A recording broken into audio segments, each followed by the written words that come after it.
Welcome back to the Ladies of the Daily Prophet. Today we're talking about the fourth Harry Potter movie, Harry Potter and the Goblet of Fire.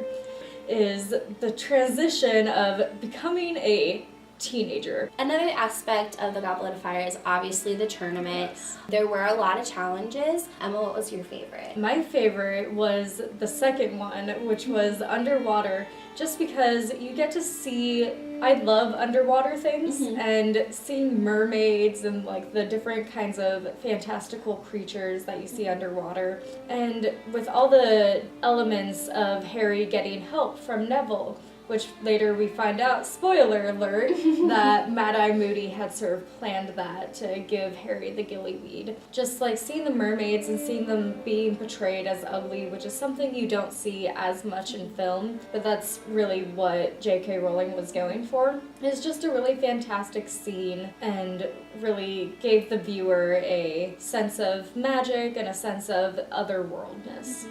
Yeah, I really liked that challenge as well. I'm like obsessed with mermaids, so like it was nice to see a different approach to that. I also liked that when they have the bathroom scene where Harry finds out about the mer people, just because they had the stained glass windows and they moved and it was just relaxing, and then he puts the egg underwater and it turns it to a whole different atmosphere because of the screeching, and it was just interesting to see the approaches the director took with this one too. I would definitely say the second challenge is just the most fun. The first one is okay, it's very action-y, very like heart racing, and the third one just gives me anxiety because mazes scare me. So in this film we will also be talking about some different symbolisms and a few more themes that work with media literacy. So the overall aspect of the whole movie for Harry Potter and the Goblet of Fire is the tournament, and the tournament is pretty interesting in my opinion,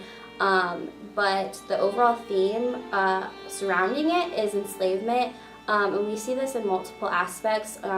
So all the challenges have enslavement in them. It first starts out with Harry being actually put into the Goblet of Fire, which he's technically not supposed to be put into it at all because it had a hex on it, right? This hex made it to where Ron's brothers couldn't even get in, and they're obviously like older than him. The enslavement to the games is just really interesting because he's not supposed to be in it, so he's actually enslaved to the games. And then we also see the enslavement aspect towards the dragons as they show them locked up in their cages, and then during that challenge of the dragons, they also have them locked up, but then Harry's actually gets out, and then we have that huge action aspect to it. And then with another challenge, we had like the mermaids under the water, and they actually took prisoners from their everyday lives, and that also shows enslavement as well. Yeah, and then there's, along with the mermaids, they kind of are probably forced by the professors at Hogwarts to do this, and by the Ministry. And so they're enslaved to what the Ministry tells them,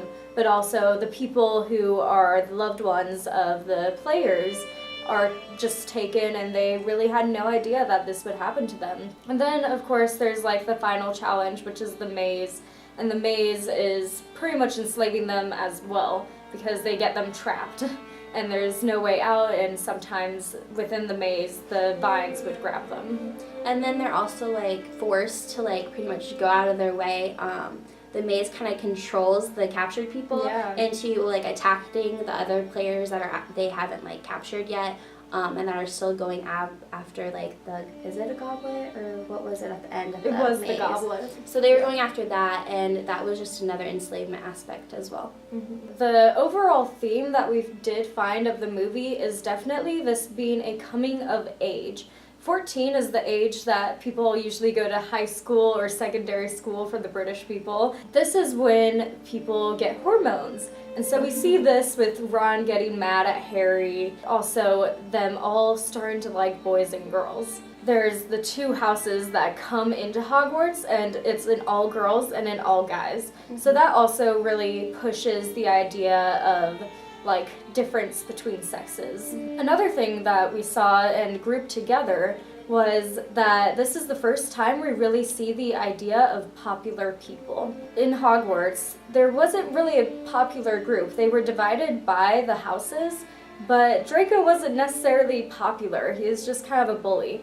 But within this, we see, oh, Cedric Diggory is popular, and Fleur. And then we see, like, Crumb is popular, and also some other people within the schools that come in, and they're kind of also seen as popular. People wanted to be with them because they're older and new and cool.